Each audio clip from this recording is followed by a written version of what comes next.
I want to impact the world. I want to impact 1 billion people. And that's a big vision. With a B.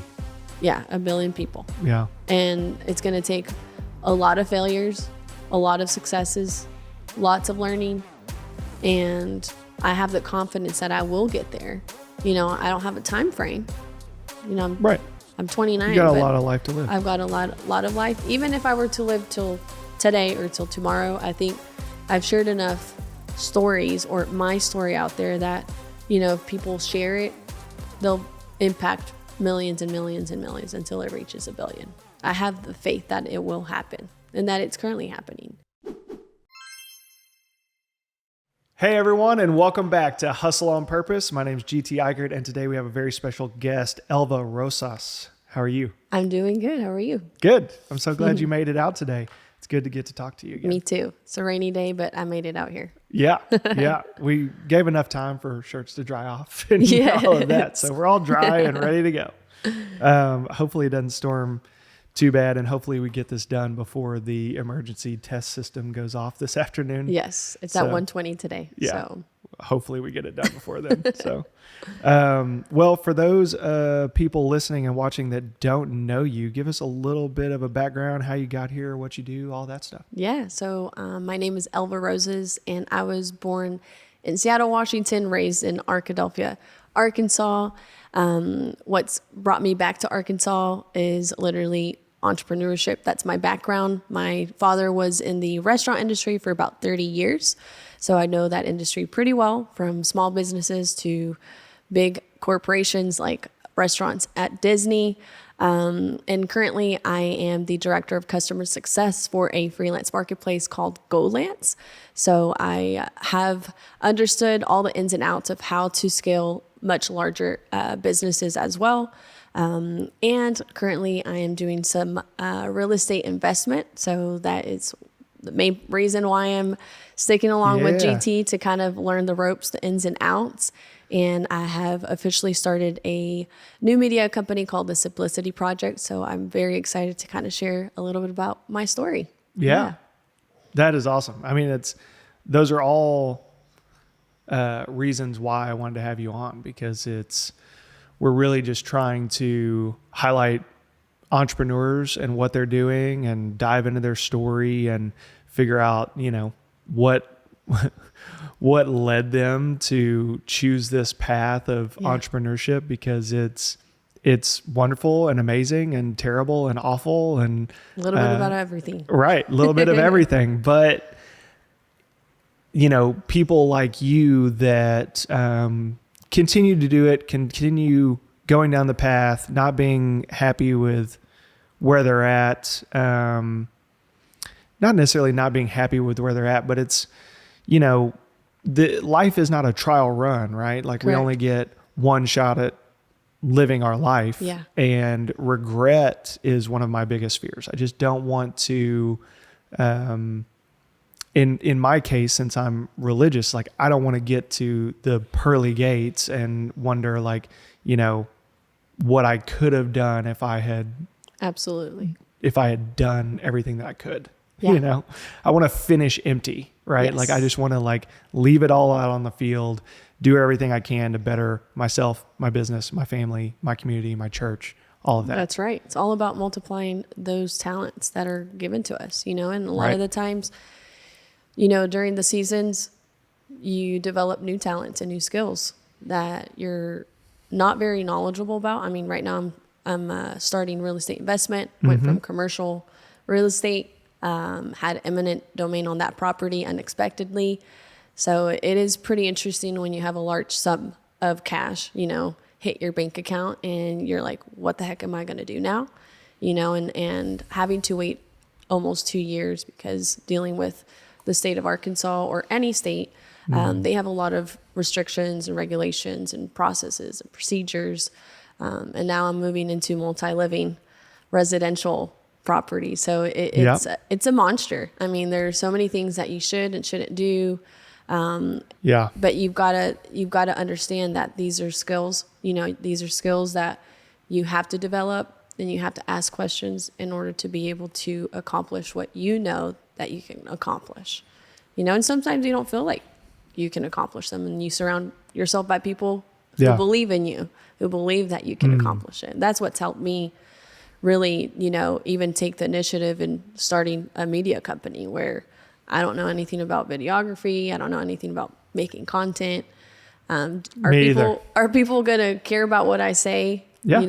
And you just got to take that leap, Yeah. because it's pure faith, so. Right. Well, and I think doing it with the intent of helping people and not necessarily expecting a return, that's a big part of it for me anyways. It's like, can we do it in a way where I'm confident that the information we're putting out there is going to help people? If yes, then sure, let's do it. Did I envision myself being on YouTube or on a podcast a year ago? Zero. I had no idea, but here we are. And I actually really like it because I get to sit down and talk to people like you, and it betters me from hearing your story and what you're going through and what you've been through and all of that. And I hope that other people get the same value out of it that I do. Absolutely. Alex Hormozy has a quote about entrepreneurs, and he's like, to be a successful entrepreneur takes two things. One is an overwhelming amount of confidence that you can handle whatever comes at you and that you can get it done and figure it out and whatever. And the other thing is crippling insecurity about not ever being good enough or doing enough or whatever. Yes. It's happens every day. I was like, oh man, yeah, that I don't consider myself exceptional at really anything. But I would say I have those two things. It's I feel like I'm never doing enough. And even if I'm working myself to the bone, it's am I doing enough in the right direction? Yeah. But also the dichotomy of it is I have a lot of confidence that I will overcome the hurdles that are presented to me. It's Absolutely. weird, right? It's weird. is. I mean, I go to bed early, or I recently have at 9:00. Yeah. And I called my buddy last night, who's also an entrepreneur. And I told him, do you ever ask yourself, why the heck are you doing what you're doing? Every day, why am I doing this? Is there a true purpose? Am I making a difference? And I walked into the new property that I just bought. It was a duplex. I bought it back in April. I had no idea that I would turn it into a triplex and then eventually a quadruplex. But I'm walking into the property yesterday, and I remember being in Mexico for almost a month and drawing out, that bottom floor into 2 units, trying to fit another restroom, trying to fit another kitchen.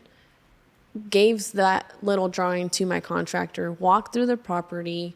We literally counted the footage, and he's like, I think it's going to work. Got it approved by the state. And I'm walking into that property yesterday where I'm seeing those walls being built. Yeah. And the contractor that is subcontracted, to do all of the new walls and the plumbing, he literally told me, this is going to look amazing. Yeah.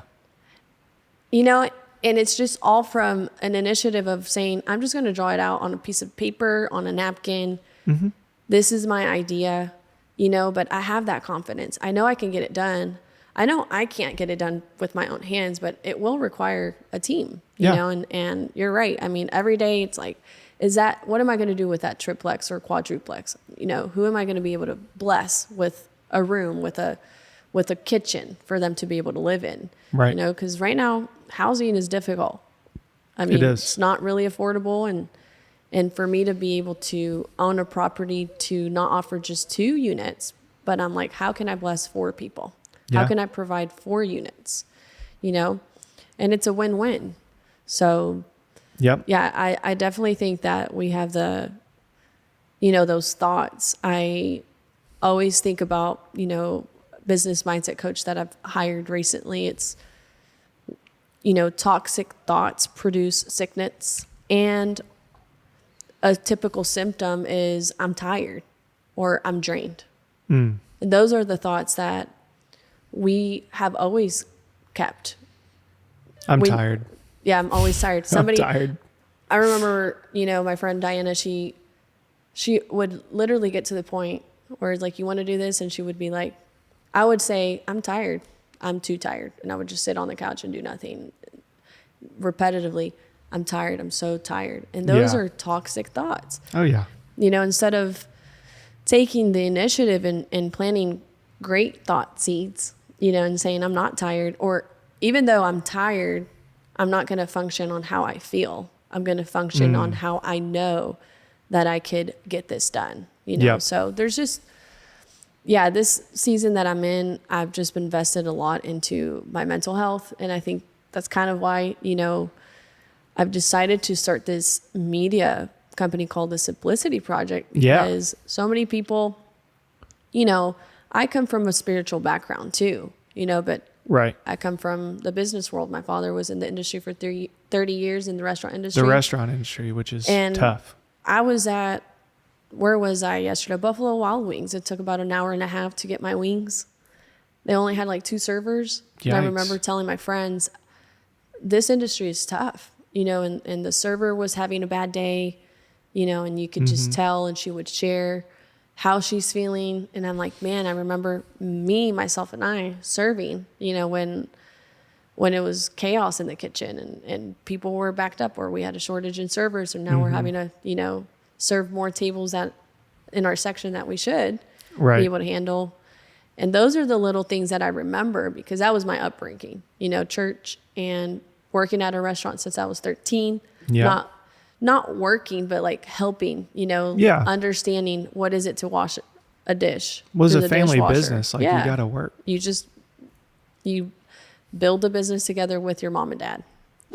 The most common question I get asked is, GT, how do I get started in real estate investing? And my go-to answer is to go talk to Robbie Cole at Benchmark Home Loans. Robbie will help you figure out the best loan option for you in your current situation and help you with long-term planning as well. He gives out free advice 7 days a week, and he would love to help you. So if you're one of the people that's been afraid to start that conversation, I encourage you to stop right now and call 501-777-9995 so that you can start your investing journey or take it to the next level. Once again, that's Robbie Cole at Benchmark Home Loans, 501-777-9995. Every single day. You go there every single day, through high school, through college. Yeah. So I grew up in a pawn shop. I don't know if I ever told you that. Like my parents owned a pawn shop, which turned into a pawn shop that was also a gun store and a jewelry store. And it was kind of my dad's vision. But so like my dad kind of ran the gun side and my mom kind of ran the jewelry side. And I was in there from the time I can remember. Yeah. After school, weekends, like I was there. And, my responsibilities started as like cleaning inside all the showcases because I was small. I could reach in there and like reach around the things and clean all the glass, right? To like, eventually I got like the honorary, like an honorary title of like, being in charge of like the knife department. So like, 8, 9 years old, somebody'd come and they'd go to like the knife showcase, and that'd be you. I was on them. I was like, can I help you? Can I show you anything? Like, this is the so-and-so. It's got this blade type. Like I knew all about the knives, and I was like, I think some people bought knives just because they're like, okay. But, and maybe you can give your thoughts on this. It's like at the time, I remember starting to have thoughts about, man, I wish I was like so many of these other kids that I went to school with. It's like, all the time. Not that I didn't get, that business led to an incredible life for my family. But, other kids did other kid things. And when I was a kid, I was like, as I got older, I started having those thoughts of, I wish I could just be like all the other kids. But as I've gotten older, I'm like, I'm so thankful for my upbringing, the sacrifices that my parents made to go through that entrepreneurial journey, to make that choice, to keep that alive, to teach me the value of $1 and hard work, because I have everything that I have now. I point back to my upbringing. And so some of that is probably ingrained in you as well. It's like coming Absolutely. from that background. How do you think that's influenced who you are today? Yeah. I literally, right before we started filming, I told myself, I looked at the little notes that I wrote, and the first thing that came to my mind, like, how did I get here? And all I could think about is my mom and dad, Yeah. Melton and Elva Rosas. Yeah. I mean, they poured into me, you know, all of the tools. They gave me all of the tools that I needed in my toolbox to understand that life is not easy. Life as a believer, in life as an entrepreneur, life as parents, it's not easy, you know, and absolutely. I had thoughts, you know, I can remember times even during college where I'm heading out to Hot Springs from Arkadelphia with my friends on a Friday, and I'm getting a call to turn around because they have a dinner rush and, you know, they need help. And Yeah. I'm having to turn back around with my friends in the car and, you know, apologize that, you know, I have to go to work. Yeah. I think I was the night cook my freshman year at OBU. Yeah. I would have band practice, marching band practice during football season. Play the drums. Yep. During, I think it was Tuesdays and Thursdays that I would have to march till like 6:30. I'd literally run to my dorm, change, do everything I needed to do, hit the restaurant and cook till 9. I'd close the kitchen out till 10. Yeah. I would get to my dorm, meet up with my suite mate, who was also a business major, Yeah. and she would help me literally read chapter by chapter because I was exhausted. I was so tired. Yeah. You know, and I did that for a whole semester. And I still did a lot. You know, I was still part of clubs and like the business club and intramural sports, but Right. you have to know how to manage your time and manage your priorities. But I think it was 2020, March of 2020 to May of 2020, where I was running 2 companies, one in Benton, one in Hot Springs, which happened to be a pawn shop. Okay. Yeah, so I know a little bit about it. Yeah. And it was from March to May. First time in my entire life since I was 13 that I had no school to go to or to attend or Right. any exams to study for, no work. We shut both companies down. Oh, wow. I had never known or understood what that felt like. Yeah. Ever. Because summer vacations, absolutely. During high school, everybody went to their father's side, grandparents' side, you know, their grandparents' house. And then Right. for June and then July, they'd go to the other parents' homes, grandparents' homes. Okay. And then I'm there working in the summer at the restaurant. Yeah. Yeah. Or doing whatever I needed to do Right. during church or vacation Bible school. So So what did you do? You found yourself with no work. You just panic. No, Arkansas was the state that did not shut down. So Right. all of these people, I mean, I think the governor was invited us to go out and hike and go out into nature. So I definitely did that. I would go out and go for walks, enjoy the nature, rivers, mountains. And I think that was the first time that I ever even thought about being a mom. 2020. I never even had the thought. I had always desired to be a mother, but realistically, you know, I'm career driven. So those months, I'm like, I think I could actually take the time to become or be a stay-at-home mom. Yeah.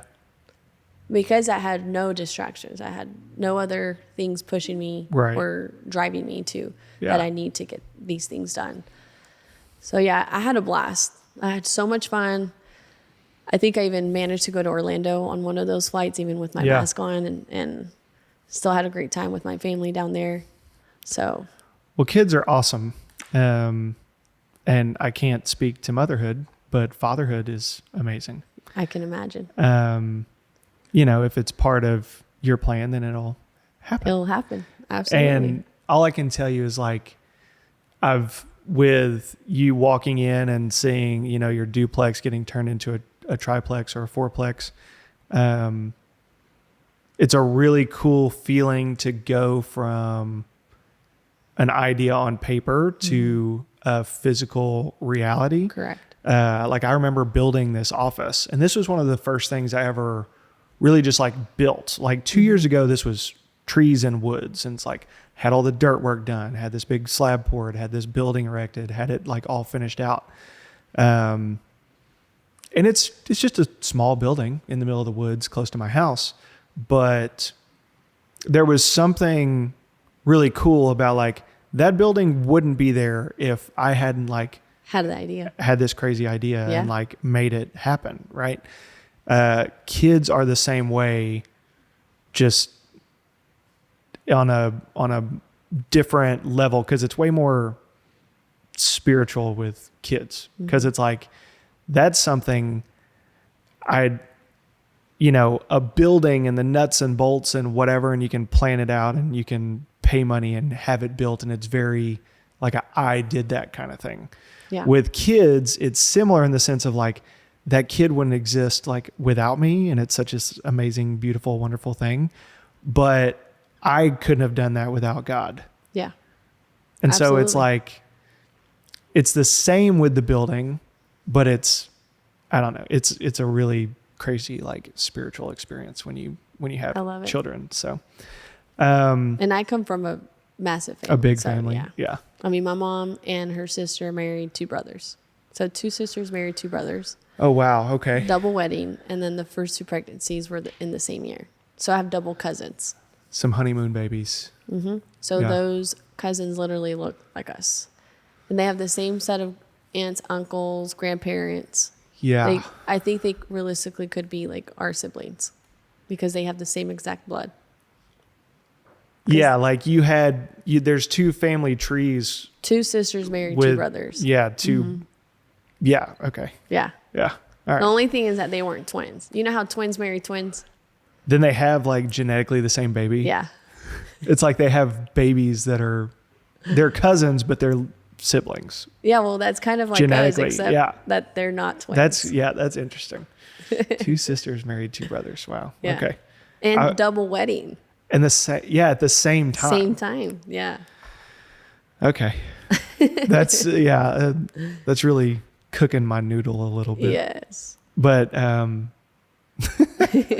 so that I didn't want to deviate from the Simplicity Project, this Absolutely. like media company. So tell me a little bit more about that. What spawned you wanting to start that, and what's kind of the deal with it? Yeah. So the idea started probably 7 years ago. Okay. And I was with a buddy of mine back in the day when I lived in Orlando, and I thought it initially would be an album. I love music industry. Yeah. And we were just trying to create something very unique and simple. So that's where like the name came from, the Simplicity Project. It's been 7 years. It's evolved, and I have officially launched it in April during my birthday. Yeah. And it's turned into, and I had to kind of like just think about, what I'm trying to accomplish, what's the call to action, but I definitely want to inspire the world to live a life of simplicity, one story at a time. A lot of the times people come to me because I'm a storyteller. I mean, I don't leave any detail out. If you ask me, how do I get to Walmart? I'm going to describe the street, describe the trees, how many stop signs, the color of the buildings you're going to pass. The attention to detail is there. I'm not just going to tell you, take a right and take a left and you're there. So I have this skill, maybe throughout my life, people could say I talk too much, just literally I talk too much or I talk a lot. Same. But they enjoy listening to what I'm saying. So I've thought about, how can I impact the world when we're being fed a lot of lies, and there's massive companies that are building these media companies and feeding us what they want us to know. But how can I do it very simple, where I'm not brainwashing people or trying, or attempting to build these courses or having them subscribe to my channel because I need something from them. Realistically, right. I just want them to have enough resources for them to be able to take action every single day. to come to my channel so they understand that life's not simple, right? But we can choose to live the simplicity of life. And I think it's a decision that it all started with my mind. I went on this, people could say a rabbit hole. I started, my upbringing, in church, Christian. I was involved in a lot of ministries. I've done a lot of mission trips and, youth camps, youth conventions, young adults, discipleship. I think a lot of people in Arkansas can relate, to just the Bible Belt, it's just culture. So I think it happened in 2017. I was taking a class in El Salvador for my master's, and I learned the term social entrepreneurship. And the percentage of social entrepreneurships, it's very little. I think it's like 1 in a million. 1 out of every million, there's a social entrepreneur because, and you can fact check me, check it. I'm not. Somebody in the comments fact check. Anybody can comment on that, but primarily we're motivated by a desire. It's not motivation by money. The desire is not money. Mm-hmm. Right. Yeah. So motivated by the desire to alleviate some kind of systematic social or cultural problem. So just real broad. Yeah. People stop going to church because they got burned out or they got backstabbed or they got casted out. Is it a systematic social problem or is it a cultural problem? Because you can go to a Christian church here in Arkansas versus a Christian church in Washington State, and you can have different experiences, right? You can go to a Christian church on Main Street in Little Rock and go to one on 3rd Street in Little Rock and have very different experiences. Correct. So we tend to create these cultural, problems, but there's very few people that are willing to really dig deep into finding the actual roots of the problems. And that's what a social entrepreneur does. Well, especially on these social problems are so complex. Yeah. I mean, when you start including mass numbers of people is where it gets complex, hard. Right. Yeah.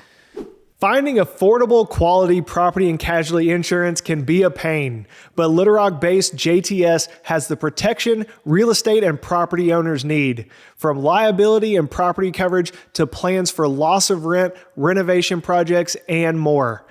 Just give Matt Barger a call at 501-231-1611. He even has markets for short-term rentals like Airbnb, as well as vacant, owner-financed, and rent-to-own properties. Call Matt today at 501-231-1611 or email him at matt@jtsfs.com. So you work with demographics. A social entrepreneur works with demographics. Something that I learned in El Salvador, very common thing is a village that doesn't have water. Their well is broken. Yeah. So what do? You contact wealthy people or believers who can just donate and fix the well, right? That's one solution.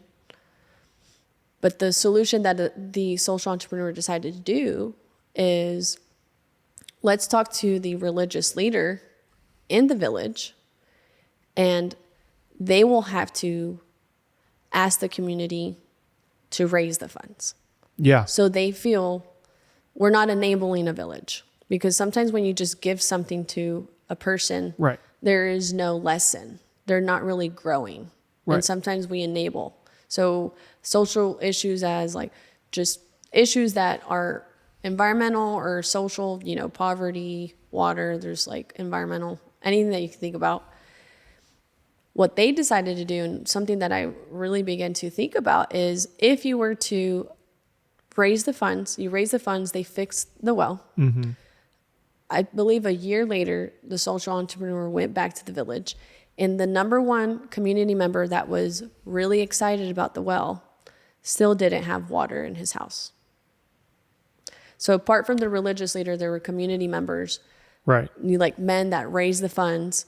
They fixed the well, but they still didn't have that one man that helped him. It was like his right arm. He still didn't have water. So he goes to his house and he asks, why don't you have water? He's like, I believe it costs like $24 for the little pipe from the main line to the house. He had to pay $24. Yeah. And he's like, you're telling me you haven't had $24 for this pipe? He said, Right. no, because my daughter had to be hospitalized. Rough. Right? Yeah. So what is the social problem? Like, what is the systematic social issue? You know, is it, are we fixing the water so they can have water? Or Right. are we needing to go even deeper into the demographics and say, this man truthfully doesn't have the finances, Right. not even for $24 to complete the project for his own home and connect the main line, the Right. water to his house. So how can, and that's why a lot of people start with education, you know, because you have to educate people, give them the tools. How do you create jobs so they can better themselves? So social entrepreneurs dig really deep into the data and the statistics, the reasons, and they finally get to the root. So the root here from this home wasn't that they needed water. They're fine with going to 3 miles, 5 miles, walking and getting water and coming back. Right. They need finances. Right. And some financial literacy and Correct. yeah. They need a job. They need Right. to learn how to be self-sustainable. So I think the Simplicity Project, when I'm trying to inspire the world to live a life of simplicity, a story at a time, is that there are a lot of things that we need to be rebuilt, you know, and it takes time to find the root. You know, a lot of the times we tend to look at people who are alcoholics or are addicted to drugs, and the root is very different. It's not the same root. They're different issues. Right. Yeah. You know, we it's tend hard to to just make a bundle- blanket, like if everyone just did X, like it would solve all these problems. If everybody It's like, went to AA, wouldn't we resolve all of the addictions? No. absolutely not. Right? If Yeah. everybody went to the doctor, wouldn't we resolve every disease? Yeah. Jordan Or Peterson prevent. has a thing that I really liked is he talks about when it comes to addiction, we think about it all wrong. We ask, why is GT addicted to alcohol? And it's like, the question's all wrong. It's like, the question is, why aren't we all addicted to everything? Because like drugs are awesome in a sense that like Yeah. they accomplish what they set out to do. Right. And like, and it's the short-term benefits outweigh the perceived long-term Yeah. detriment. But it's, and not to just dive into like this, it's one of many social issues, but I mean, opiates and all that stuff, it's just killing people Yeah. left and right. Big pharma and all that. I mean, we could go deep down that rabbit hole, but my thing is, and at least in my experience, so I've been sober for going on 8 years. Nice. Congratulations. Thank you. Yeah. Yeah, my life has drastically improved. But when I was drinking, it was like the immediate benefits outweighed the perceived long-term detriment, right?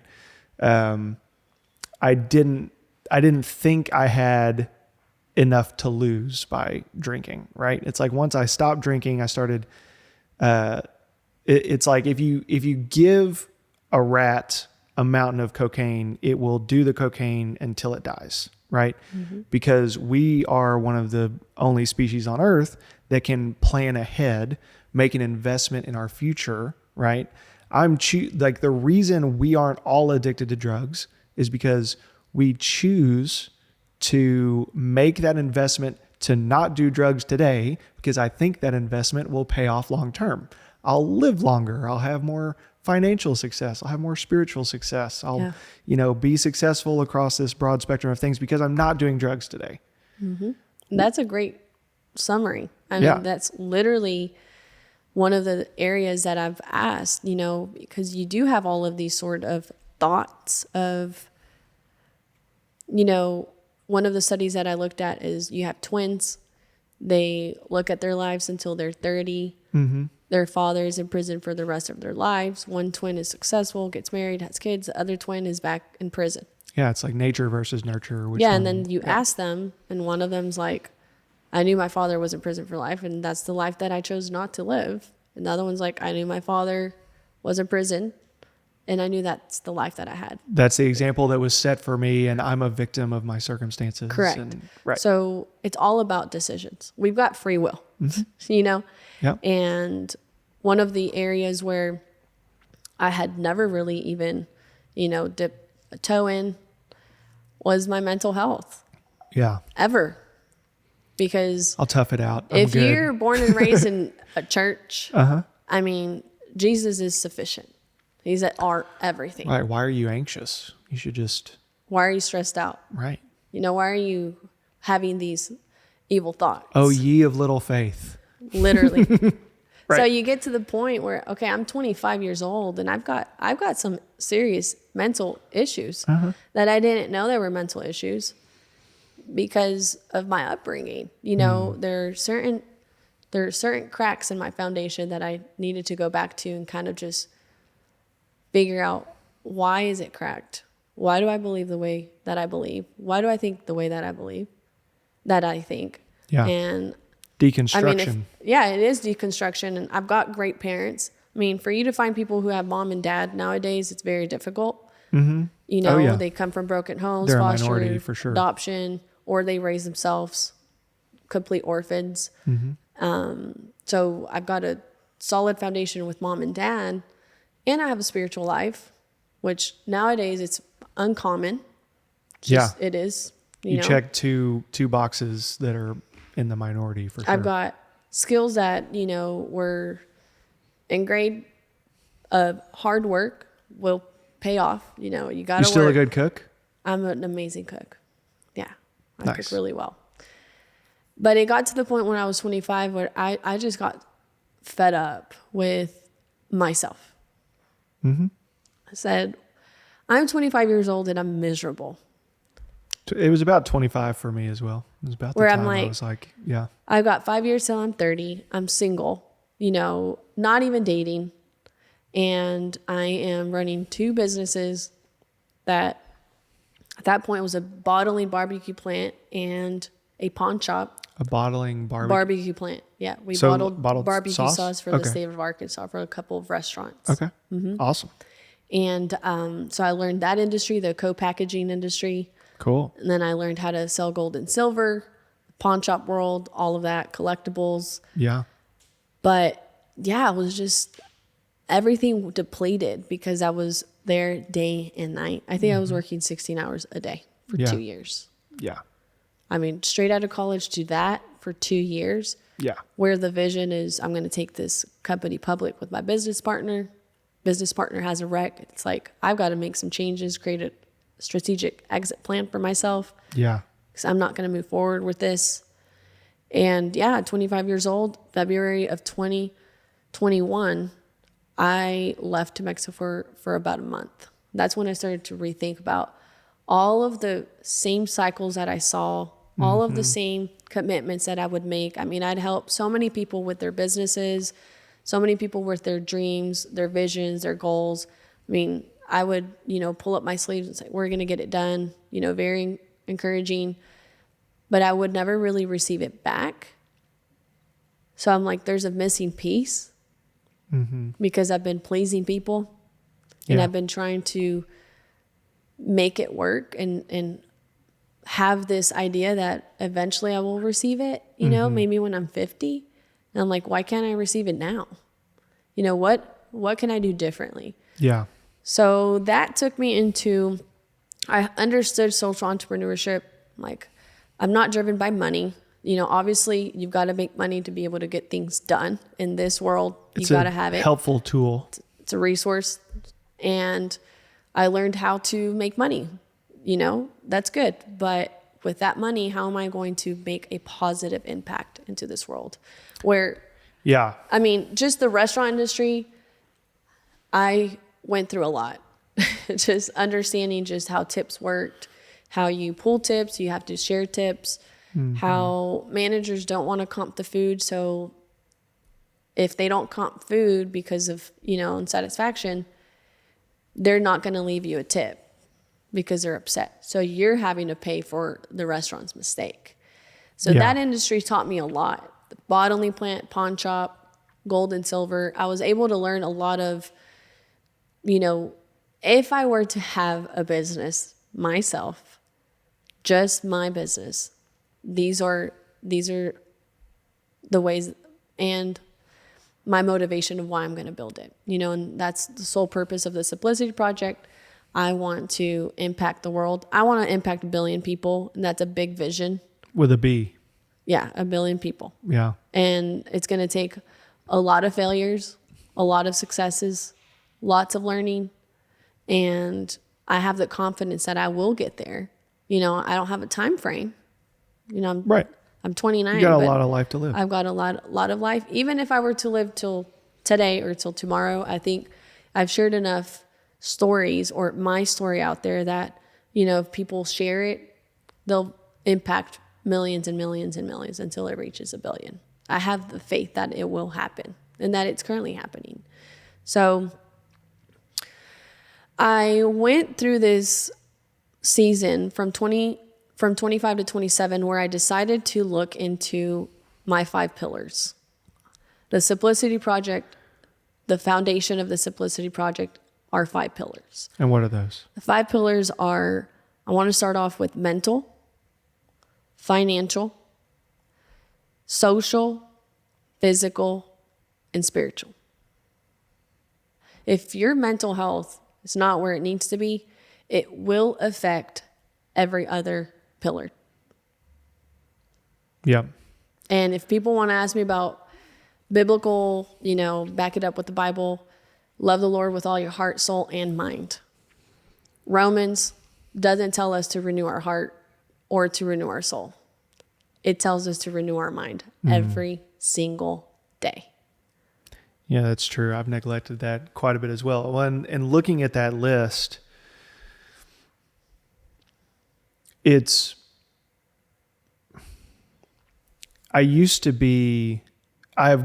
seems like in most of the periods of my life, I would just be, depending on my circumstances at that time, it's like I was hyper focused on 1, maybe 2 of those. Yeah. I mean, there was a period of my life where physical and social, like if there's like a bar chart of these 5 pillars, physical and social were like up here. I was working out 5 days a week and I was hanging out with my friends every day.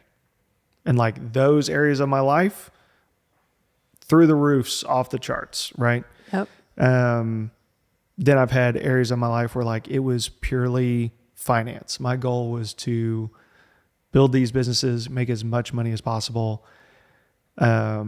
Other parts of my life, it's been faith and social. It's quite frankly very rarely been off the charts on the mental column. Yeah. And I relate. I was there. I think most people will. Most people are like, you have high school. I mean, just because of how we look at education, I mean, you're already pre-programmed to go to PE. Yeah. And to be social, Hang out with by your going friends. to basketball games, football games. Right. And that cycle repeats. And if you decide to go to college or if you don't decide to go to college, you still have to, decide if you're going to want to hang out with your coworkers or not, or if you're going to decide to go work out with a family member or with a friend, or if you're going to start a business on the side and be by yourself for hours upon end. And throughout your entire life, you're going to say, am I going to believe or build a spiritual pillar? Like you can be brought up in church, but then say, I don't believe in God, or become agnostic or Buddhist, Muslim, you name it. But you still have to make a decision on your spiritual pillar. Yeah. And even if you're, atheist or agnostic, it's still belief. It takes faith either way. It takes faith. Yeah. So I had never, ever explored the mental pillar because it was like taboo. It's a dark place. Yeah. I can't imagine telling my mom I need to go get a counselor. She's going to be like, what did I do? Yeah. They were going to blame themselves. It's not about you, Mom. But the more that I started digging into these repetitive cycles, it's like I'm 25. I thought I would have been married. Now I'm 29. I thought I would have been married since I was 27. That was my goal. That was my perfection mindset. Right. I have to have a timeline. By the time I'm 30, I'm going to have like 4 kids, maybe twins. You plan it all out, and then life just doesn't work out. It doesn't work out. But you have to decide if it hasn't worked out, then what am I currently doing? Or why am I thinking this way?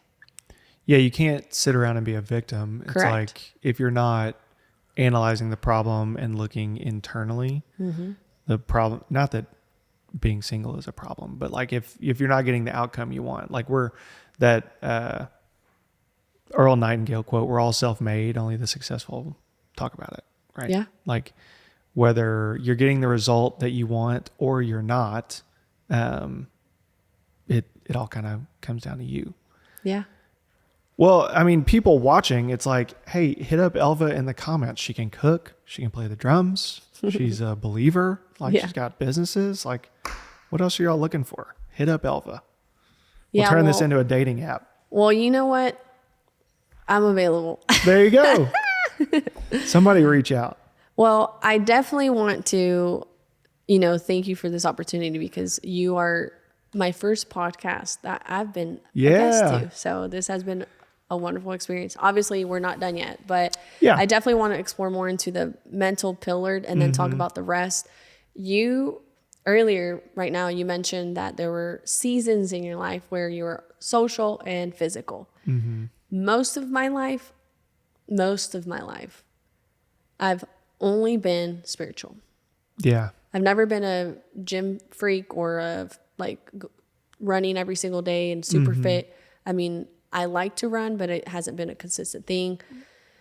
I hate it. Social. Not a runner. Social, I'd probably say was also one of my biggest pillars. And then financial, honestly, I'm still 29 and I don't have financial freedom. Yeah. It's not completely there. There are still things that I need to work Which towards. most people don't at 29. Yeah. I wouldn't beat yourself up. I'm close. I think after this year, I'm there. Nice. But I'm very close now. But I had my full focus on spiritual. It's like I'm coming to God to help me through the season and I feel miserable. I'm sad. I'm broken. I'm lonely. I'm, just having really bad thoughts. And I mean, bad thoughts, I finally understood why people reach the moment in their life where they want to give up on life because nothing's worked out. And we're supposed to be living joy, kindness, patience, peace, but I'm producing the other stuff. Like I'm not producing anything good. We put so much pressure on ourselves. Doubt. Yeah. And we let other people put pressure on us. I certainly fall victim to that. Like, I mean, I'm so thankful that everything that I asked for that I have received came in the time that it took to get it. Yes. Because if it was all dumped on me, I mean, I deal with stuff now that would have crippled me 5 years ago. And you can sit around in that season of having to be patient and wait for those things and, shake your fist at the sky and ask why it's not happening yet. And it's like, I promise you'll probably look back in a few years and you'll have that thing that you wanted and you'll be so grateful that it took as long as it did for you to get it. Because it's more, if somebody's goal is to become a millionaire, it's like the goal shouldn't be to go make $1 million. It's go become the person that you have to be to handle that circumstance well. Yes. Like if your goal is to get married, it's like the goal is not to go out and just find anybody that'll put a ring on it. It's like, how do I become the person that the person I want to marry wants to marry? How do I become the business leader that leads the kind of business that I want to lead? How do I, and so on and so forth. It's the goal setting is wrong a lot of times. Yes. So my goal, and this could be very simple. It's, I will get married. I will have 8 kids, even though it's crazy. Yeah. And just 8? I do plan just 8. I do plan to have financial freedom. and I hope to write books, create movies, so on and so on. Yeah. Lots of ideas, right? But the main goal is what you just said. How can I handle 8 kids, and how can I be a good wife while I'm handling to mother, 8 kids? You can come How can I practice do with it my now? 3 kids. Anna's right there with my 3 kids right now. If you need some warm but up. you're right. It's how can, if, seasons ago I would call mom or mom would call me, and it would create anxiety and stress. My own mother, the one who has clothed me and fed me and taken care of me, I started not wanting to talk to my dad because he's always wanting to know not how I'm doing, but can you do this for me? So it's like, I'm not calling dad. And then my siblings really didn't have their lives together, and they're older than me. So I'm like, I just don't want to be taken advantage of. Yeah. They're going to guilt me about like having some level of success. They're going to need something from me. All of these external factors where I was able to sit down when I was 25 and I said, I'm where I'm at because of my decisions. Yep. Have you read Extreme Ownership? No. Jocko Willink, Extreme Ownership. Okay. It's great. I will. For exactly read that. it. You've already Ownership. kind of worked through a lot of that stuff yourself. But I mean, the whole premise of the book, I can give it to you in 30 seconds, is like everything's your fault. You get hit by a car, you should have been paying better attention. You get robbed on the street, you probably shouldn't have been in that neighborhood. You shouldn't have been carrying that much money. You shouldn't have been. I mean, some of the examples can get pretty extreme. Yeah. But you have to. You have to to own it. Like when the more you mess own up, it, you've got to state, I've messed up. the more you own it, the more freedom it gives you. Because now it's you own some of the fixing of it too. Correct. I mean, and it gets kind of oddly entangled in like the faith conversation. Yeah. But this is when I bring up like, people that listen to the podcast have heard me say this a bunch of times, but like God doesn't give you tables. Like if you sit around and pray for a table, like one's not just going to magically appear, but like he might have given you all the trees and all the tools. Like he doesn't make tables, he makes trees. Like there's a gap sometimes between the blessing that God's giving you, the plan he's got for your life, and where you're at. And a lot of times the only way to cover that gap is through taking action and doing the work and owning your mistakes and like moving forward, not just sitting there waiting for it to happen. So I'm going to read this book. I've never read it, but It's a good one. Owning your mistakes. That right there is very difficult.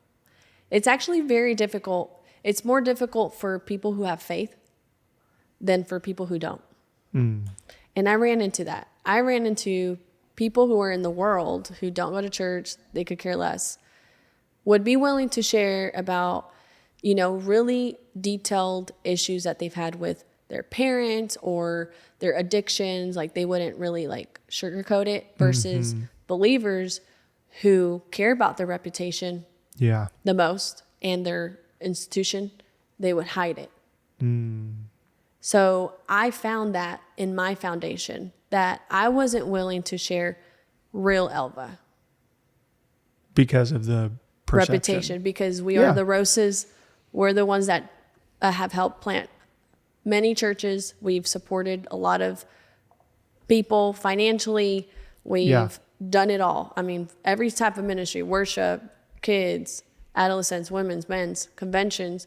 Yeah, we were that family that people would see us walk into the church and we're like, are your parents pastors? Like, no, but basically at this point, we've had so many discipleships in our home. We've had so many people in our home. Right. And the gift of hospitality is definitely something that we have. Yeah. I mean, we've baptized people in the sink. Yeah. Like it's just in our blood. Right. But they knew a perception or a concept of that Elva, of the Elva that had to make sure that I don't share my mistakes because then I'm going to let people down. But that got to the point that it was driving me nuts. I mean, crazy, mentally crazy, where I'm like, I don't think I have anybody in my life where I can be so vulnerable, where I'm not going to feel like the very first thing that they're going to tell me is, I'm disappointed in you, or you're no longer a family member, or I disown you. Yeah. Because that's how believers actually act.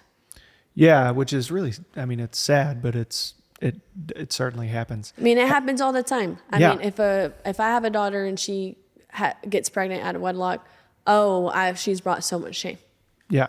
And she's gonna, or I have a son who's homosexual. He's brought so much shame. Yeah. To our family. Or my dad ended up cheating on my mom. It has brought so much shame. Yeah. Or my mom ended up cheating on my dad, and now they're divorced, and it's brought so much shame. So you have blame, shame, and justification. Those are the three things. When extreme ownership, who are you blaming? Who are you shaming? And how are you justifying your circumstance? Because it's going to get to the point that if you continue to blame your family, that you don't have the financial freedom, the social freedom, physical freedom, spiritual freedom, mental freedom. It's all my upbringing, because I've been abused, or because we were dirt poor, or because I didn't have an education, I didn't go to college. Why are you blaming that? Why are you shaming people? Now you get vicious and you want to, eye for an eye, and you want to start shaming people and bringing up names, and they did this and they did that. And then you're justifying yourself.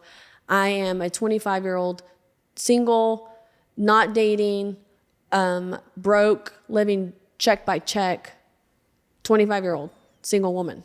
Yeah. Who says that she believes in God and she goes to church. When it comes back to your social entrepreneurship thing of like addressing the root, not playing the victim puts a Band-Aid on it.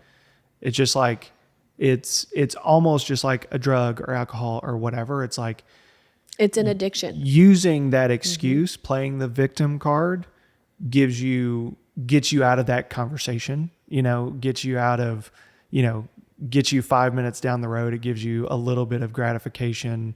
But it's not addressing any of the roots that are leading to where you are in life. And if you're not addressing the root, 5 years from now won't be any better. 10 years from now will be even worse. 15 years from now. You've got to take ownership. Now it's too late to fix it, because that's a real reality. Like, I mean, I've seen it happen. I've seen the guys that get to 50, 60, and they're like, you know what? I didn't accomplish anything on, in the financial pillar. I didn't accomplish anything in the social pillar. Like, because that's the trap I see people fall into. They'll get accolades for their success in like just the financial pillar, but everything in their life is a complete wreck. And I look at that and I'm just like, I have to measure my success and try to keep it as balanced as I can.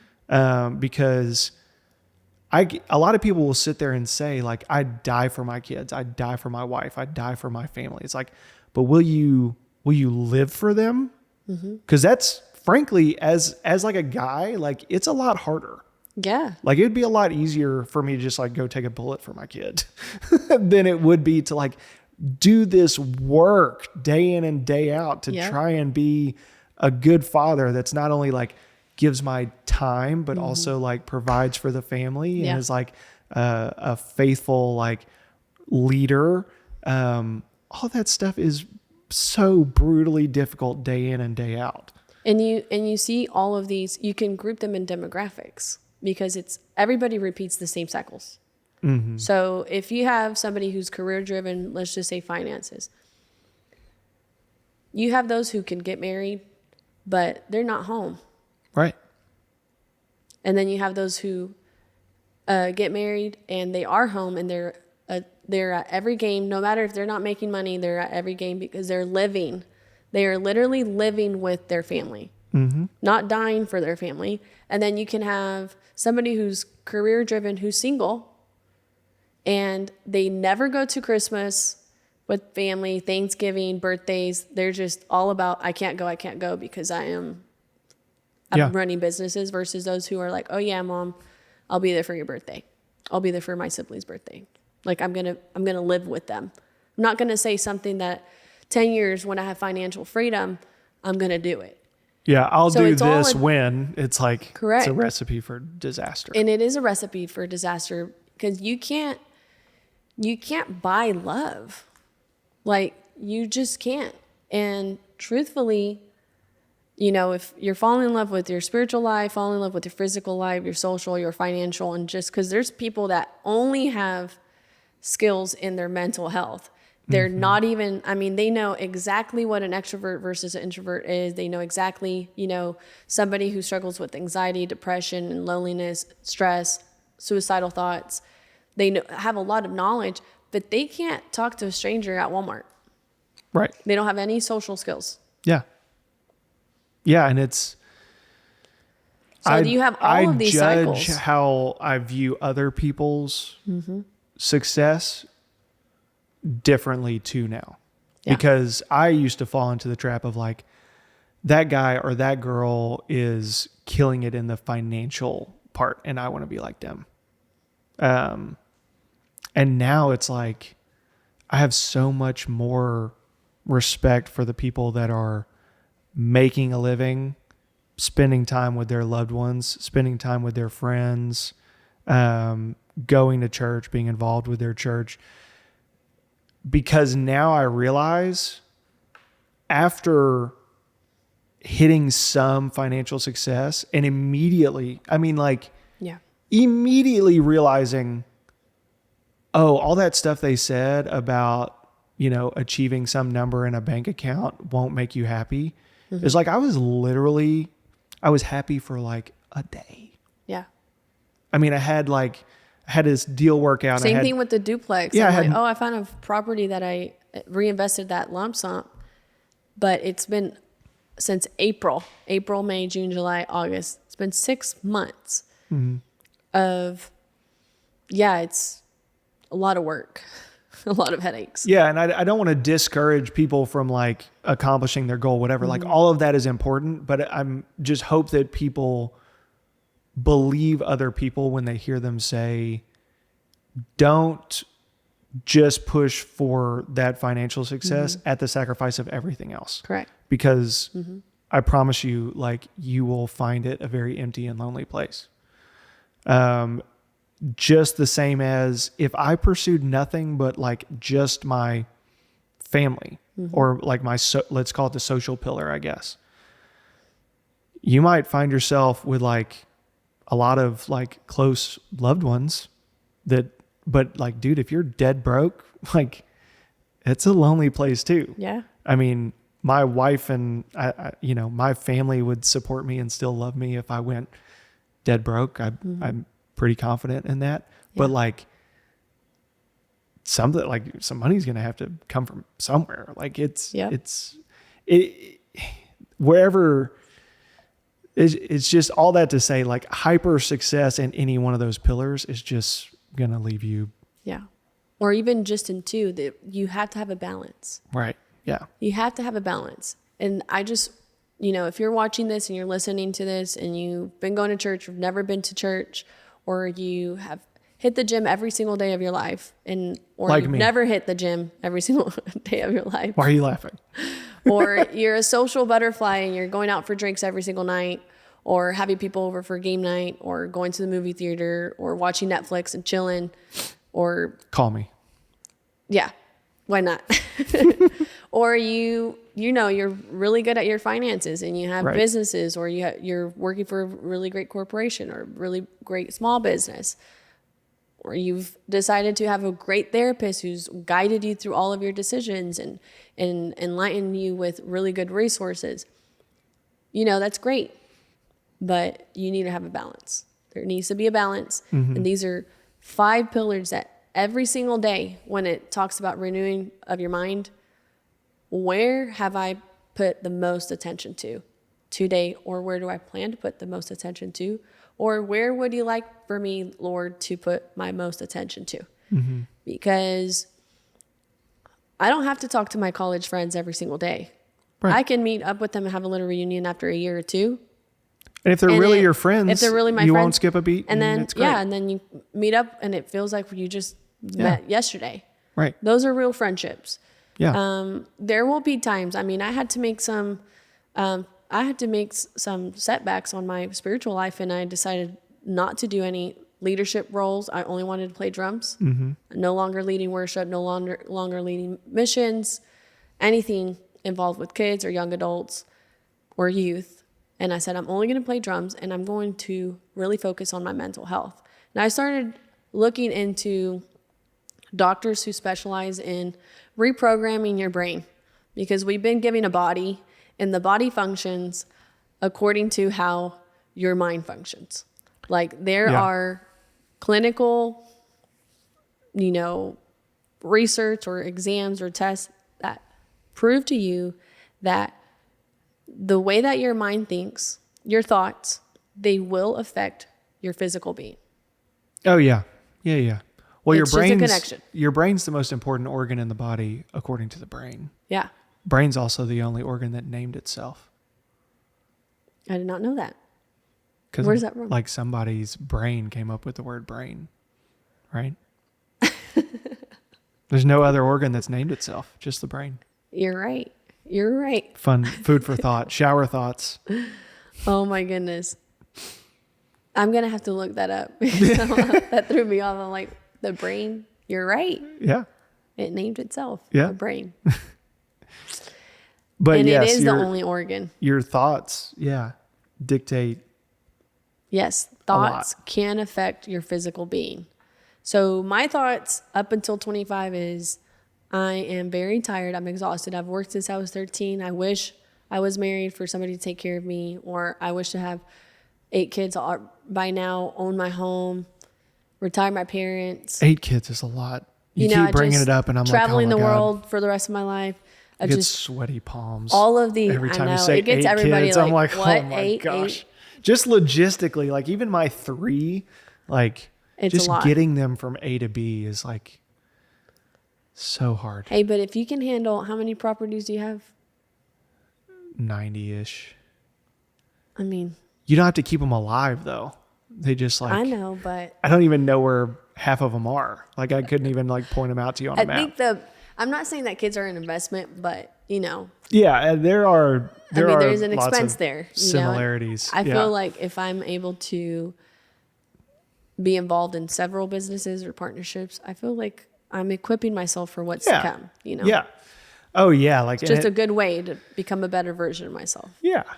Yeah. I mean, it's like my wife and I have joked that it's like after you have kids, it's like you should be able to put a lot more things on your resume. It's like I feel like I'm oddly equipped for like international politics. Like I feel like I could like like resolve global conflicts, Like Me if you too. can get a 4-year-old girl and a 2-year-old boy to get along for an hour, like you can get Israel and Palestine to be like best friends. You know what I mean? Yes. One of the things Don't clip that. One of the things that I was just thinking about is till I was 25, I've been kind of like a psycho or addicted to being a perfectionist. Like I've got to have everything in line in order for me to act upon it. Yeah. That's a lie because my actions don't speak that, but my thoughts were I'm a perfectionist. Because I'd take a trip to, I don't know, Morocco with $2 in my bank. And I'm like, oh, well, I'll just figure it out. Yeah. But I'd see myself become extreme, like an extreme perfectionist in other areas. Like I've got to know, if I'm going to do a Bible study, I've got to know everything. Or if I'm going to advise somebody on a business, I've got to know everything. Yeah. So I started, kind of figuring out where am I an extreme perfectionist and where am I slacking? Yeah. And one of the really good, I guess one of the main things that I wanted to focus on is that if you are struggling with being a perfectionist or that you think that you need to become one, is that it will eventually lead you back to your comfort zone. Because you don't have to be you don't have to be a perfectionist to take action. Right. I'm a big progress over perfection Correct. person It will now. lead you to procrastination. Right. Because you get so stressed out that I don't have enough money to build this building. I don't have the people to help me out. I don't have I don't even have an idea how to do a blueprint. Who am I going to contact? But that's your perfectionism will lead you to procrastination. And the goal is to build something. You don't have the answers, and it's going to lead you back to your comfort zone where I'm miserable, I'm tired, I don't have the finances. I would do that thing, but it's not going to work out because it's not going to be perfect. And whatever. that comfort zone is not even comfortable. It's miserable. Right. You hate it. So take action. Right. Stop trying to be a perfectionist. You don't have to have all the money. You don't have to have all the resources. You just have to have the questions. You have to start asking people your questions. How did you do it? Surround yourself by people who are already doing it, and find the ones that are willing to share information. Stay away from the people who just see you as a dollar sign, because there's plenty of people out there. They're going to try to screw you over. And that's what I did. I decided I believe in 2021, December of 2021. By that time, all of 2020 and all of 2021, I spent 2 years really investing my time in my mental pillar and understanding that I can reprogram my brain. I don't have to feel like I'm miserable or I'm sad or I'm lonely or I'm depressed. I can reprogram it, but I have to go back and figure out the root. It's like dragging yourself out of a hole. Yes. So I started listening to Dr. Carolyn Reef. If anybody, needs to have immediate resources, you can follow her on Instagram. She has a podcast on all Apple Music and podcasts. Dr. Carolyn Reef. She's a pathologist and a cognitive neuroscientist. So she's able to scan brains. Can you spell that?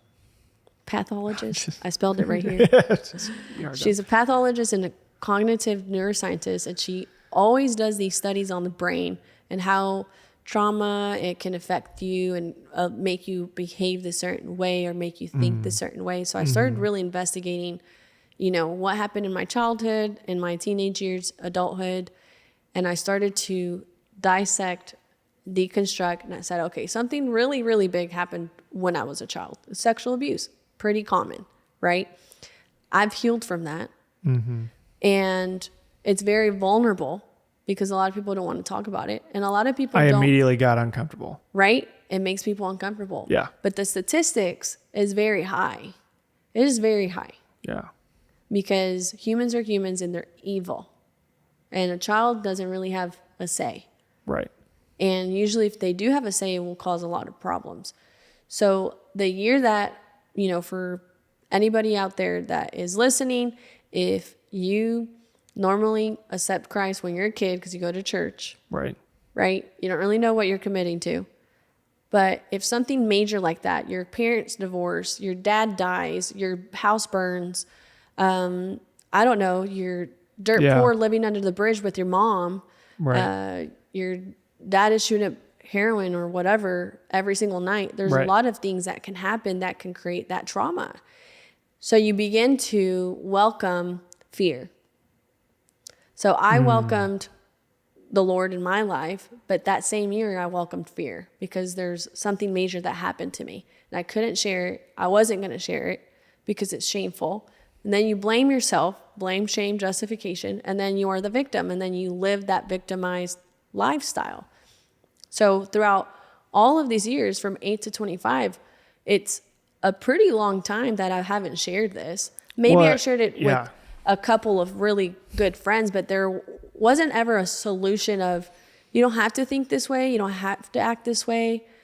We can get you help, we can reprogram it, and we can target the trauma and figure out how you're going to heal, because you can restore what was taken to you in your childhood. It can be restored. It can. Yeah, your 20-year-old friend's not like, or your 12-year-old friend or anybody along the way, they're not equipped to like help you with that. Like, so what I started to look into is the statistics. I'm like, okay, well, I'm not the only one that has happened to, and I'm not going to blame my parents. They were great to me and they gave me a wonderful upbringing. And I'm going to take extreme ownership. It's happened. I'm not going to hide it. I'm not going to put it under the table. I'm not going to be a 80-year-old and then finally confessing it until, I part ways and go to heaven. Yeah. I want to talk to those people who have experienced it, how they got to it, healing, how they accomplish healing or restoration. Yeah. So, and the reason why I wanted to talk about it right now, and because it's very vulnerable, a lot of people don't like to talk about it because it makes them uncomfortable. You cannot grow if you're comfortable. It's impossible. Yeah. And humans want to, law of attraction, you will be attracted to people that are like-minded. You should be reaching out to people who make you uncomfortable. Yeah. Saw a video with because Kanye. That's how you grow. Saw a video with Kanye, and he was like, the realest people you meet will make you uncomfortable. Mm-hmm. He's like, the fakest people you meet are the ones that immediately make you feel comfortable. Yeah. And I was like, oh, what a Kanye thing to say, but like, it's so true. And so now I surround myself, or I am that person that I'm okay with making people uncomfortable, because I don't want to just, give them a bowl of sugar and say, eat it up and you're going to be good for the rest of your life. No, right. There are things that can happen throughout your life that you experience. I mean, even just church in general, I've been through so many denominations and so many things that happened that are unethical, that are never spoken about, because you are protecting the reputation of an institution or a denomination. Shame, blame, judgment. Yeah. Correct. So what are you called to do? You're asked to leave because you no longer agree with the hush hush. Right. Or it's just not good. And we're called to be accountable with one another, even in religious organization, where it's like, if you offend your brother, talk to him, try to resolve it, or bring somebody in, or expose it to the church. And then if it's not resolved, go out, part ways. But the problem is that I had a lot of really close relationships with the leaders of these institutions. And who holds these people accountable? Yeah, oftentimes nobody. Nobody. Right. So if they fail, it's like saying the president of the United States fails. Who holds them accountable? Yeah, it's supposed to be the people. It doesn't really work that way, it doesn't seem. So we have these issues everywhere. It's not just a church issue. Right. It's not just a family issue. If your dad ends up, unfortunately it happens, but if the father ends up raping the son or the daughter, who's going to hold the father accountable? So you come from family to businesses to religious organizations, and these are the same issues: mental issues, financial issues, social issues, physical issues, and spiritual issues. These are people who haven't dealt with the issues that happened to them when they were a kid or in their upbringing, and they are addictions. Right. That's why you have Boy Scouts of America, the number one organization. The Scouts of America. The Scouts. Largest world organization ever to have the most abuses ever logged, more than the Catholic and the Southern Baptist Convention. Really? Boy Scouts of the United States, and they are not shut down. Yikes. They are still running. Right. Well, and now they have to be inclusive. The Girl Scouts still get to be the Girl Correct. Scouts, but the Scouts now take girls as well, which I don't think is going to do anything positive for the victim numbers. And it's not going to resolve it. Vetting Right. people, making sure that they put an ID and all of that. Even with churches, you don't even do a background check for most of these religious organizations. You just have faith that they're going to be good. Right. But you welcome people into your circle, and you have to understand that we will function according to where we're putting our attention to on these 5 pillars, because these 5 pillars are very important in our lives. Yeah. They encompass everything. They will. You said something that I wanted to touch on. So you mentioned bringing up the abuse because it is uncomfortable, but it is something that if it doesn't get talked about, nothing changes. Nothing. One, the other part of that is what's so powerful about talking about it is through working through the trauma that happens to you And through getting comfortable talking about it, it changes what happened to you from working against you to like working for you in a way. Because now it's like you've gone from, oh God, why have you forsaken me? Let this terrible thing happen to me, to, and through the working on yourself, you've gotten to a place where it's like, okay, that is a thing that happened to me. And because of it, because of the terrible traumatic thing, I can now use that as a benefit to other people. Like if it's going to have to happen to me, it's already happened to me. How can I now flip that coin and use it for a positive purpose? Absolutely. Whether, whatever that trauma is, my dad died when I was 12. Yeah. Well, I now have a unique perspective when I'm talking to kids raised without fathers. And I can try to be an example for them of, hey, I went through all of this when I lost my dad. All of a sudden, without a father figure in my life, I thought that drinking beer and eating red meat made me a man. Now I don't do either. I don't eat. I mean, if I go to a steakhouse, I'll like have a steak, but and I don't drink. And like, if somebody wants to call me less of a man because of it, that's fine. Yeah. Like I've come so far on like my self-confidence and my self-worth and my masculinity that I don't tie it to these adolescent things that I used to. Correct. And anyways, all that to say, you can take that trauma and figure out, and it takes some time and a lot of work on your part, but tie it into, okay, what was God's purpose for this? Because that's a really hard thing to do.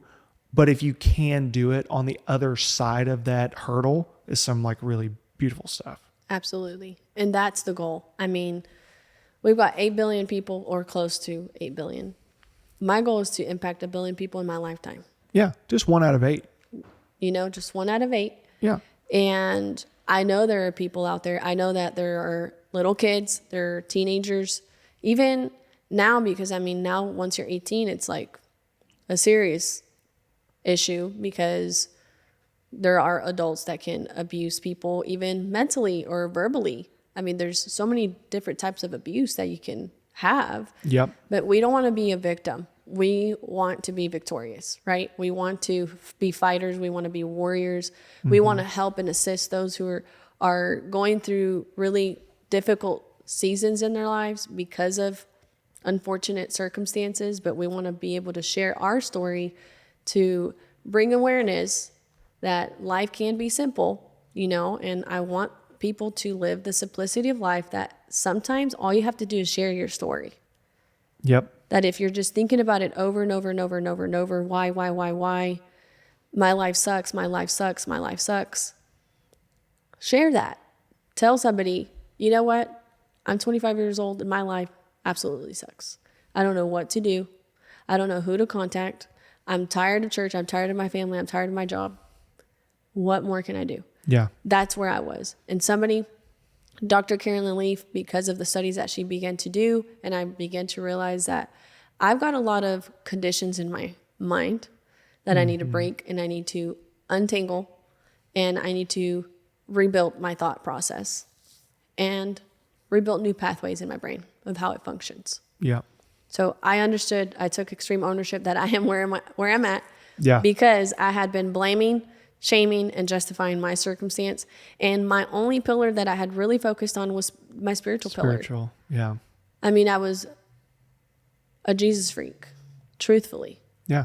And I was social just to kind of cope with it because I wasn't going to be addicted to drugs or alcohol. You missed out. Or sex. Drugs and alcohol are awesome. Something else. But I wasn't. Yeah, it's terrible to say, but they're great. It's a short-term Band-Aid. It's never going to address the root of your problems. Correct. But you try drugs or alcohol and you immediately realize this is I've tried alcohol. I've just never been addicted to it. Yeah. And I've never tried a drug. So other than anything that's been prescribed to me. But Dr. Carolyn Leaf, if you haven't watched, listened, or read her books, Esther Perel is a psychotherapist known for her work on human relationships. The quality of our relationships determines the quality of our lives. So remember I mentioned my mom called and it created anxiety, or I didn't want to reach out to my dad. My relationships now sucked. I can go home, celebrate mom's birthday, but truthfully, I just really didn't want to be there. How can I work on that? How can I be grateful? Yeah. How can I set personal boundaries? Yeah. Yeah. Because it's really hard with the people you're closest to. Correct. With new connections that are like, Easy. I'm 34. I just turned 34. It took me a minute. I was like having to make sure I got it right. With people that know me now or have only known me recently, it's very different than the person that changed your diapers when you're a newborn, right? Like it's way different. And it's good that it's different, but like, yeah, retroactively going back and being like, hey, as an adult now, as somebody that is out living their own adult life with their own adult responsibilities. I mean, in my case, like I have a wife and kids and like I'm as adult as I'm ever going to get, right? Yeah. Like it's, you're always having to reevaluate that stuff. There's new boundaries now that we have grandkids. And when you start telling your parents how you want them to be around your kids, it starts getting really weird. They're like, well, I raised you and you turned out fine. So what's wrong with how I'm being around you gotta create my those grandkids? boundaries. And it's like, well, they're my kids. It's another weird thing. It's like kids are the only, like you're allowed ownership of your kids. And it's like, it makes sense. Like you should, but also like kind of weird. Like, yeah, they're the only people you refer to as mine, right? It's like, absolutely, like they are, and they are, but like it's this weird thing I'm still kind of wrestling with. Cause like, as they get older, they become less yours. Mm-hmm. They become independent, and it's weird. So like, I can empathize now with my mom and like her having to go through that gradual process of me becoming less and less hers and more my own. Correct. And I'm like, oh gosh, I'm not ready for that. I'm not ready to let go of that just yet. But it's a process, you know, and you'll, if you are wanting to become a better version of yourself when your kids are teenagers, for you to be able to handle them saying, Dad, I don't want you to talk to me like that, or I'm tired of you wanting this from me. Yeah. They'll start creating their own boundaries with you. That's where it gets real. And I'll be honest, my gut reaction will, like I said, I'm thankful for the time it takes God to give us the things that we want, right? Because like if he dumped a teenager on me right now, we would be at each other's throats all day. Yes. Because I would have the tendency to be like, it's my house, it's my rules, and like all those terrible things that like, we're not supposed to say. I'd probably say all of them. But anyways. So definitely. Yeah, who else? Esther Perel. Esther Perel. I decided to, after I gained knowledge from Dr. Carolyn Reef and Esther Perel, I said, okay, I've got to reprogram my brain and then I've got to fix my relationships. Because I've got good relationships, they're just not great. Because there's a lot of effort. I'm always having to go the extra mile and I'm not receiving it back. So I've got to define where my boundaries are at, where I would like to see me and my mom, in the next year or so, me and my dad. I don't want to feel like I need to go see them for their birthdays. Like I want to go see them. Right.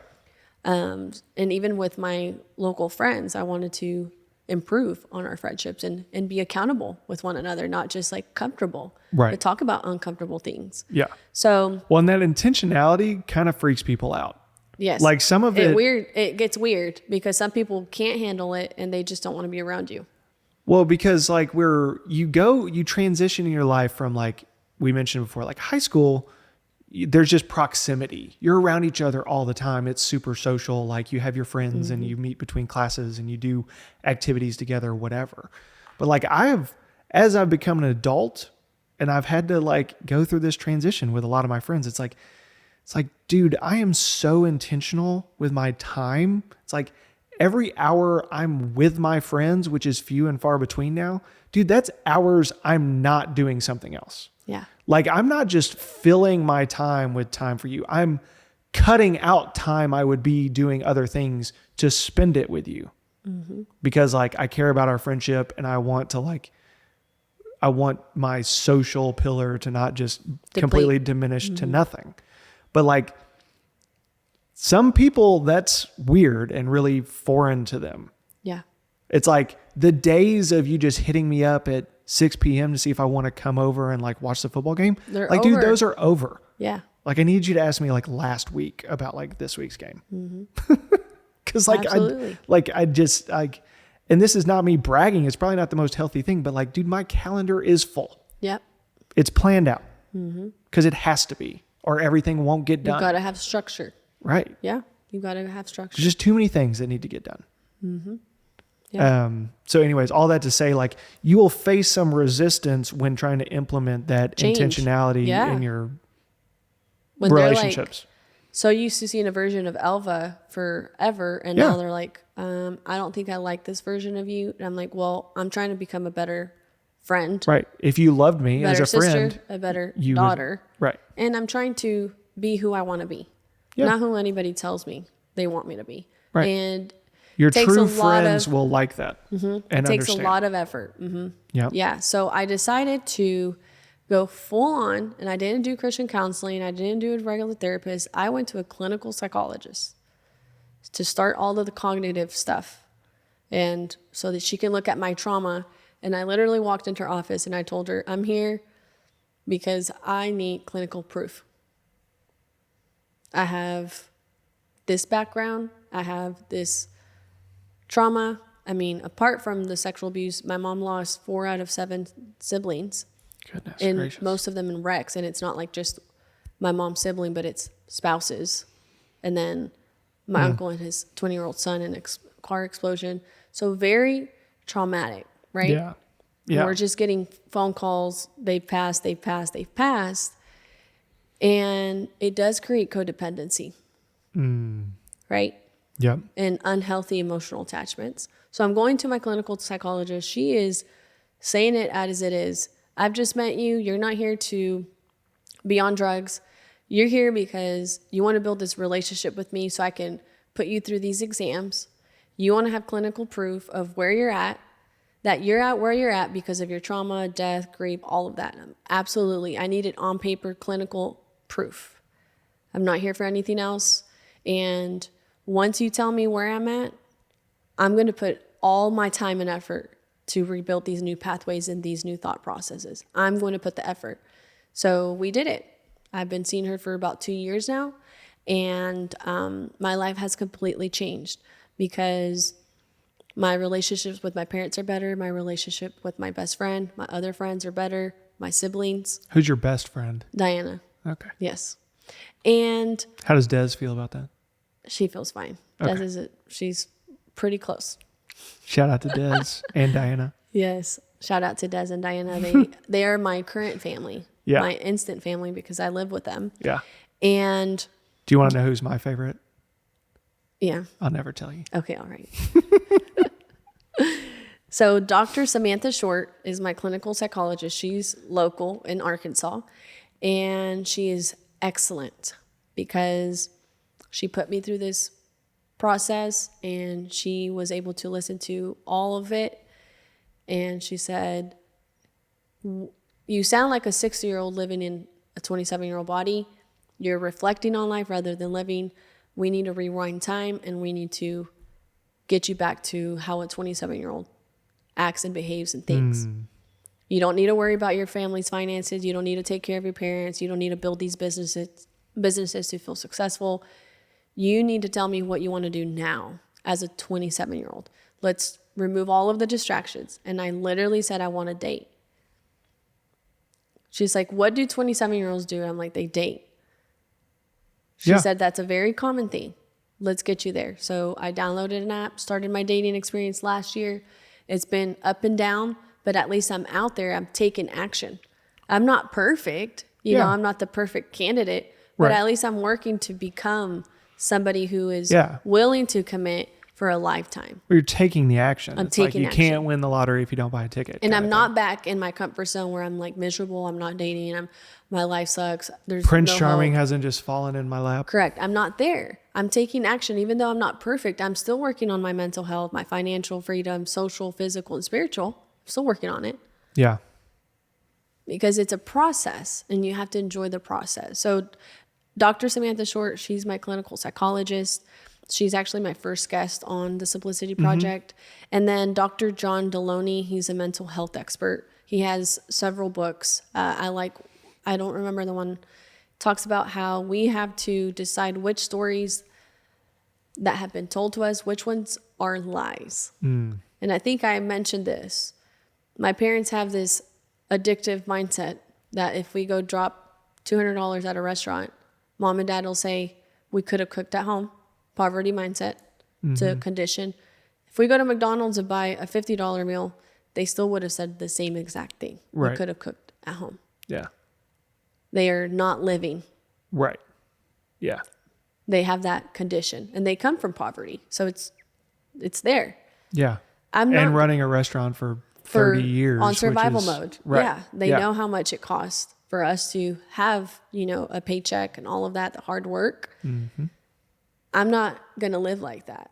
I've got to create new pathways. And by my actions, those questions that my mom and my dad say, hey, we could have cooked at home. I can say, we could have cooked at home, but I'm so thankful. I'm happy and grateful that I can have this time with you that guys we here. didn't have to. Yeah. And we didn't have to. Right. I'm glad mom Someone didn't else have is to doing cook. the dishes. Yeah. Yeah. So we can turn it around and start creating those new pathways and new thought processes and not telling people this is how you need to think, but being the person that people can see that there's been a change. She's not super anxious. I'm not saying yes to every single entrepreneurial business project that comes my way. I'm being very precautious because I'm going to see if they have mental, financial, social, physical, and spiritual. I'm going to need to understand where they're at because if they're only financially driven, I'm not in.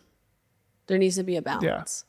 Yeah. And lastly, I hired a business coach last year, Amanda Smith. She has the Dallas Girl Gang. I'm very grateful. She helped me. Dallas Girl Gang. She helped me build the Simplicity Project as how am I going to monetize? Realistically speaking, it's a great idea. Right. But how will you make money? Right? It's an important question. It is an important question. So I'm very excited because I will be launching my first guest next week, hopefully. That's the plan. And she's from London. She's a mindset coach. My business coach, Amanda, She have an accent?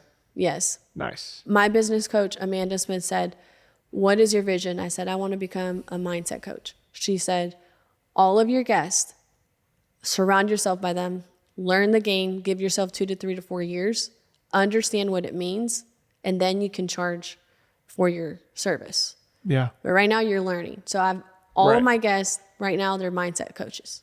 Awesome. Because I want to learn from them.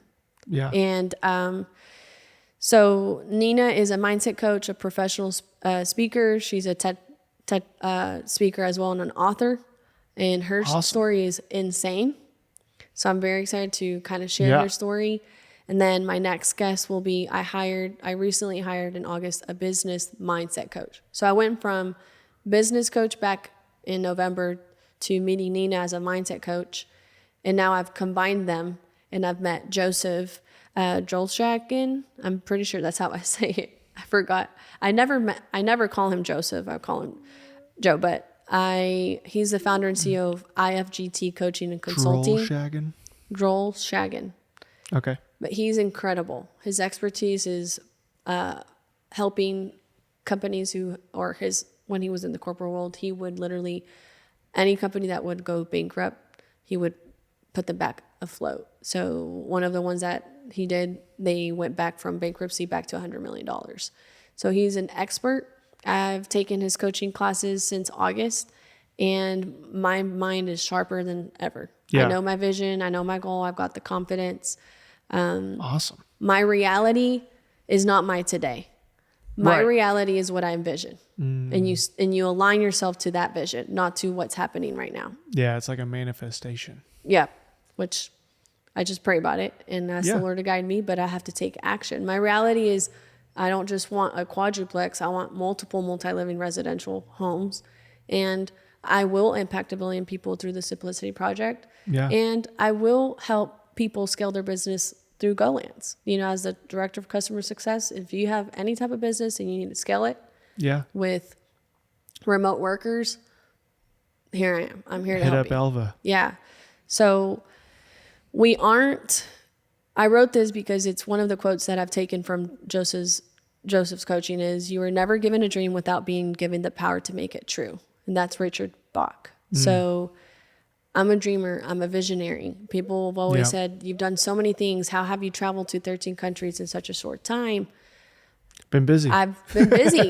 Yeah, there are no excuses. Right. And now that I've been able to really hopefully becoming an expert in mental health, I really want to just become that mindset coach for people. People can contact me. You know, right now I'm available. You can book me anytime, DM me on social media, any social media platform, if as a keynote speaker, Right. faith-based or business entrepreneurship. That's my expertise. That's my background.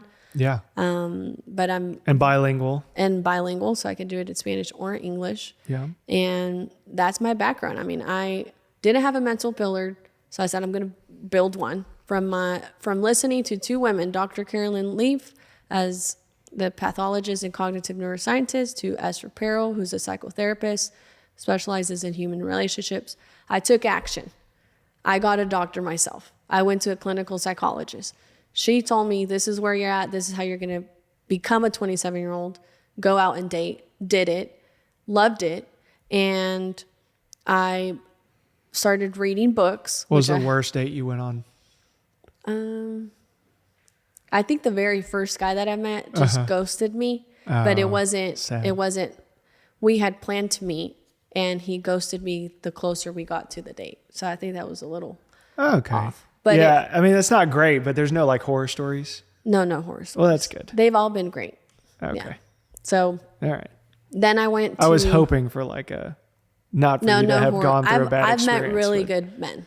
There are really good men out there, ladies. If you think that they don't exist, there are really good men out there, even through apps when usually their intention is not to get married. I have met really good men Okay. with a solid head on their shoulders, and you have to find the one that's the right fit for you, you know, because of these 5 pillars. I mean, those are areas in your life that you can, from a conversation, you can identify where they've wasted or spent most of their time. Mm-hmm. And you can be unequally yoked in any of those. Oh yeah, most people are. I mean, I would say it's extremely rare to find somebody that's pretty balanced across all 5. Mm-hmm. Because it's a daily struggle. Like it's always getting out of whack. And I haven't worked out in a long time. Yeah. You know, and I love to eat. So I that's wrestle definitely my a pillar kids. that's been on my mind. I'm like, I need to pay attention to it. I see you on Facebook, like riding your bike, and Yeah, but those are like one day out of every 3 months, you know? you're like, yeah, I go that one day every 3 months and take like 30 pictures and Yeah. just post it out over time. So I definitely, one of the last things that I'll say is, this is my own quote as Elva Rosas, founder, CEO of the Simplicity Project. If you have a story out there that is unbelievable, like people will not believe how ugly it is, how sad it is, or if it's inspirational, please contact me. I am here in Arkansas. I plan to, bring on guests, not just globally, but locally. You can DM me. I want them to hear your story. I am interested in people who are gym rats or are financial maniacs. Like they know what they're doing. If you are a clinical psychologist or in the mental field and you've got a lot of knowledge and it's helped you, even spiritual people from different religions, I'd love to know your background. That's what the Simplicity Project is for. So you can hit the channel up and receive all the resources that you need to restore every single one of your pillars. My quote is, believe it, know it, don't just feel it. Like, you got to believe it and know it, because we can't function off of a feeling, because it will lead you to your comfort zone and procrastination. Because I don't feel like getting rid of debt. I don't feel like going to therapy. I don't feel like going out and hanging out with my social people. I don't feel like going to the gym. I don't feel like going to church. Yeah. If you live that lifestyle, you got to go back, find the root, rebuild your pathways, get all the resources from the Simplicity Project, because there will be plenty, and believe it and know it, because it's going to happen. Change is going to happen. Restoration will happen. I love that. I love everything that you're doing. This has been awesome. Really appreciate you coming out. And be sure for sure to go check out the Simplicity Project and everything Elva's doing over there. Sounds like she's got some awesome guests lined up, and really help y'all figure out the balance on the 5 pillars and all that stuff. I'm certainly going to be watching. So I'm excited to see what you put out there. This has been Hustle on Purpose. I'm your host, GT Ikard. This has been with Elva Rosas. And we look forward to seeing you on the next one. And don't forget, hustle on purpose. Thanks for watching. If you liked that video as much as we liked making it, be sure to check out another one. You've got one here. You got another one over here. If you want to listen to the podcast audio only, go check out the Spotify link in the description. And if you haven't subscribed to the channel, please consider doing so. It helps us out a ton. And please hit the bell if you want notifications anytime we drop a new video. Hope to see you on the next one.